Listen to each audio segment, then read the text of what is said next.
तो बच्चों इस वीडियो में डिस्कस करेंगे क्लास 7 के लिए प्रोवाइड किए गए डीओई की तरफ से एनुअल एग्ज़ाम प्रैक्टिस पेपर 2025-26 के सॉल्यूशन को दोनों मीडियम में एक साथ, इंग्लिश में हिंदी में। ध्यान से देख लो, प्रैक्टिस कर लो, ठीक है।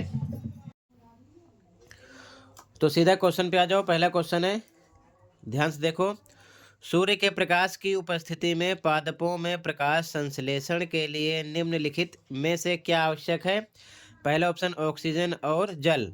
तो जल आवश्यक है, ऑक्सीजन की ज़रूरत नहीं होती, इसलिए ये गलत हो गया, ठीक है। अगला कार्बन डाइऑक्साइड और नाइट्रोजन। तो कार्बन डाइऑक्साइड की ज़रूरत होती है लेकिन नाइट्रोजन की नहीं होती, इसीलिए ये भी गलत हो गया।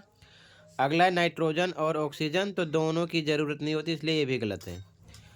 कार्बन डाइऑक्साइड और जल, तो यहाँ पर डी करेक्ट हो जाएगा, ठीक है। कार्बन डाइऑक्साइड और जल दोनों की ज़रूरत होती है, ठीक। अब इंग्लिश में देखो ध्यान से। क्वेश्चन नंबर 1 है, इंग्लिश में क्वेश्चन है, in the presence of sunlight which of the following is necessary for photosynthesis in plants. तो डी करेक्ट है, कार्बन डाइऑक्साइड एंड वाटर, ठीक है। डी ऑप्शन करेक्ट है फर्स्ट में, ठीक है। सेकंड क्वेश्चन है, डिफोरेस्टेशन कैन लीड टू। तो यहाँ पर फ्लड एंड सॉइल इरोजन, यहाँ पर आपका सी करेक्ट है, ठीक है। हिंदी में सेकंड क्वेश्चन, वनोन्मूलन के परिणाम हो सकते हैं। तो बाढ़ और मिट्टी का कटाव, सी करेक्ट है, ठीक है। अगला क्वेश्चन थर्ड है, निम्नलिखित में से कौन सा भौतिक परिवर्तन नहीं है? भौतिक परिवर्तन नहीं है, तो जल का जमना है, जल में चीनी घोलना ये भी है, दूध का दही बनना भौतिक परिवर्तन नहीं है। तो भौतिक परिवर्तन और रासायनिक परिवर्तन यानी फिजिकल एंड केमिकल चेंज दोनों अच्छे से तैयार कर लेना। विच of the following is not a physical change. तो यहाँ पर आपका ए करेक्ट हो जाएगा, कर्डिंग ऑफ मिल्क, ठीक है, ए करेक्ट है। आगे क्वेश्चन 4, क्वेश्चन नंबर 4 है, which part of the flower becomes the fruit after fertilization. तो यहाँ पर ओवरी, ए करेक्ट है, ठीक है। हिंदी में देखो ध्यान से, क्वेश्चन नंबर 4 फर्स्ट का 4, ठीक है। निषेचन के पश्चात पुष्प का कौन सा भाग फल बनता है? तो अंडाशय से, ए करेक्ट है। अगला क्वेश्चन 5, अनुपचारित वाहित मल को नदी में नहीं डालना चाहिए क्योंकि ये है। तो जल को प्रदूषित कर जलीय जीवों को मार देता है, बी ऑप्शन करेक्ट है, ठीक है। यहाँ पर है, untreated sewage should not be released directly into reverse because it, option आगे है,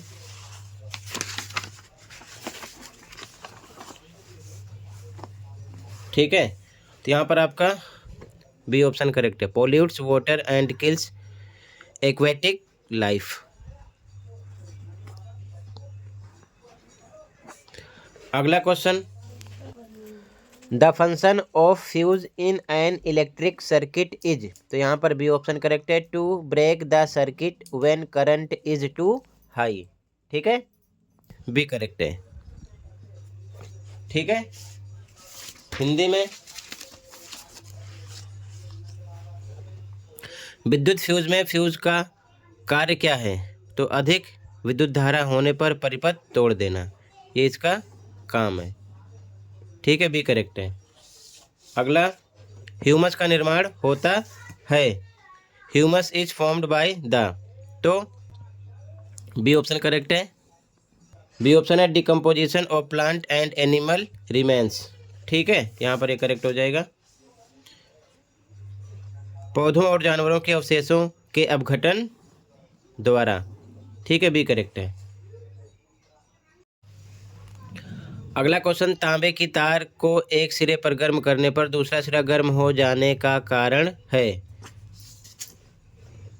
When a copper metal wire is heated at one end, the other end becomes hot due to, तो conduction, के कारण होता है। ठीक है, यहाँ पर चालन, सी करेक्ट हो जाएगा। अगला, निम्न में से कौन सा स्वच्छता सुधारने हेतु कम लागत वाला यथास्थान वाहितमल निपटान तंत्र नहीं है? Which of the following is not the example of low cost on site sewage disposal system to improve sanitation? तो यहाँ पर आपका सी करेक्ट है, ओपन ड्रेन सिस्टम। ठीक है, खुली नाली प्रणाली। अगला, बैटरी दो या दो से अधिक सेल का संयोजन है जिसमें पहला ऑप्शन है एक सेल का धनात्मक टर्मिनल अगले सेल के धनात्मक टर्मिनल से जुड़ा होता है, बिल्कुल गलत। एक सेल का ऋणात्मक टर्मिनल अगले सेल के ऋणात्मक टर्मिनल से जुड़ा होता है, ये भी गलत। ठीक है, आगे है एक सेल का धनात्मक टर्मिनल अगले सेल के ऋणात्मक टर्मिनल से जुड़ा होता है, बिल्कुल सही, यानी ऋणात्मक धनात्मक जुड़ा होता है। अगला है सेल आपस में जुड़े नहीं होते, ये भी रॉन्ग है, तो यहाँ पर आपका सी करेक्ट हो जाएगा। ठीक है, इसमें सी ऑप्शन करेक्ट है। ठीक है, अगला क्वेश्चन है battery is a combination of two or more cells where in? तो यहाँ पर सी ऑप्शन करेक्ट है, positive terminal of one cell is connected with negative terminal of next cell. ठीक है, सी ऑप्शन करेक्ट है, positive negative terminal एक दूसरे में ऐड होते हैं। अगला question, the solid material that settles down at the bottom of a sedimentation tank is called? Hindi में देखो, क्वेश्चन नंबर 11, अवसादन टंकी के निचले भाग में जमा ठोस पदार्थ कहलाता है? तो स्लज, इसी को अपंक बोलते हैं, डी करेक्ट है यहाँ पर। ठीक है, स्लज। ठीक है, डी करेक्ट है। अगला क्वेश्चन नंबर 12 है when carbon dioxide is passed through lime water the compound of formed which makes lime water milky is? Hindi में, निम्न में से किस यौगिक का निर्माण चूने के पानी में कार्बन डाइऑक्साइड प्रवाहित करने से होता है जिसके कारण चूने का पानी दूधिये रंग का हो जाता है? तो कैल्शियम कार्बोनेट। ठीक है, डी करेक्ट है यहाँ पर, कैल्शियम कार्बोनेट। ठीक है, तो यहाँ पर भी आपका इंग्लिश मीडियम में डी ऑप्शन करेक्ट हो जाएगा। ठीक है, कैल्शियम कार्बोनेट। ठीक, इसके बाद में बच्चों सेक्शन बी सी अभी मैं डिस्कस नहीं कर रहा हूँ। ठीक है, अभी आप सेक्शन डी देख लो, matching and fill in the blanks वाले क्वेश्चन।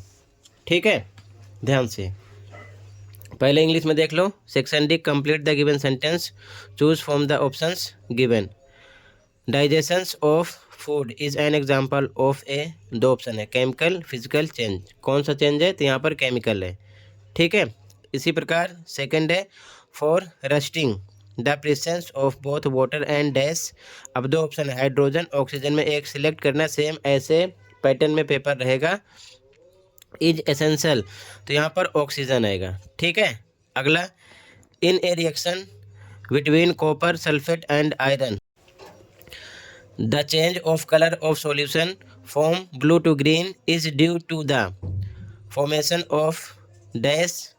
अब यहाँ पर दो ऑप्शन है, आयरन सल्फेट या आयरन ऑक्साइड, तो यहाँ पर आयरन सल्फेट आएगा। ठीक है, अगला फोर्थ है properties such as shape size colour and state of a substance are called its dash properties. कौन सी प्रॉपर्टी? फिजिकल या केमिकल? डेफिनेशन पढ़ लेना, तो यहाँ पर फिजिकल है। ठीक है, डेफिनेशन से fill in the blanks type question किया गया। अगला क्वेश्चन 5 है the process of depositing a layer of zinc on iron is called dash. तो यहाँ पर ग्लेविनाइजेशन। ठीक है, आ जाएगा। अब पहले हिंदी में देख लो सेक्शन डी का आंसर। ठीक है, हिंदी में देखो, रिक्त स्थानों की पूर्ति उपयुक्त शब्द से करें। भोजन का पाचन एक डैश परिवर्तन है, तो रासायनिक परिवर्तन है। ठीक है,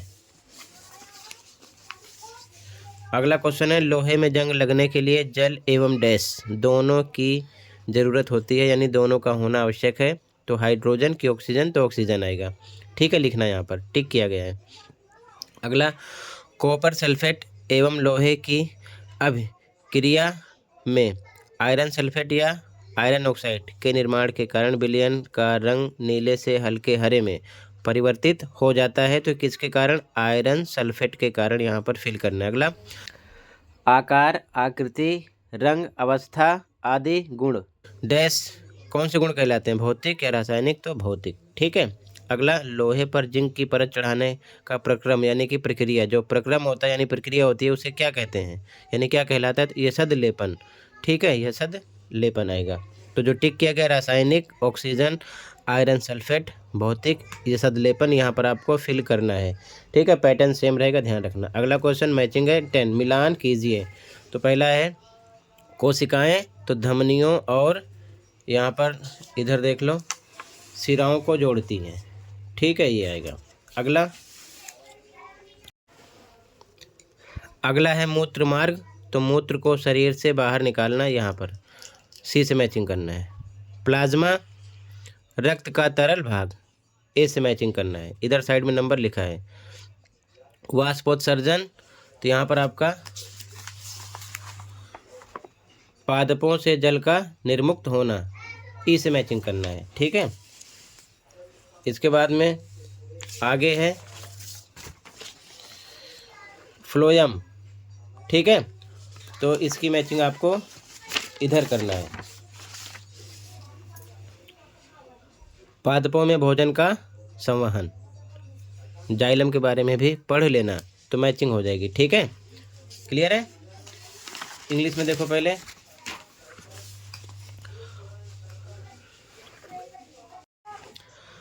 अब इंग्लिश मीडियम में देख लो बच्चों। Match the column, question number 10, column A column B. Capillaries, तो इसका आपको मैचिंग करना है डी से। Connect arteries and vein. ठीक है, अगला सेकंड है बच्चों यूरेथ्रा, इसकी मैचिंग आपको सी से करना है। Releases urine outside.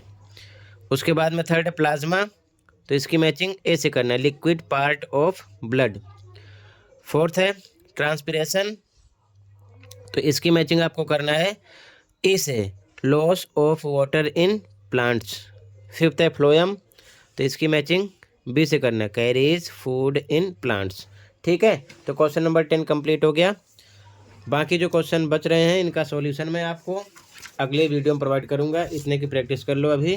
ठीक है बच्चों, कहीं पर कोई डाउट है कमेंट कर सकते हो। मिलते हैं अगली वीडियो में। Thank you for watching and take care.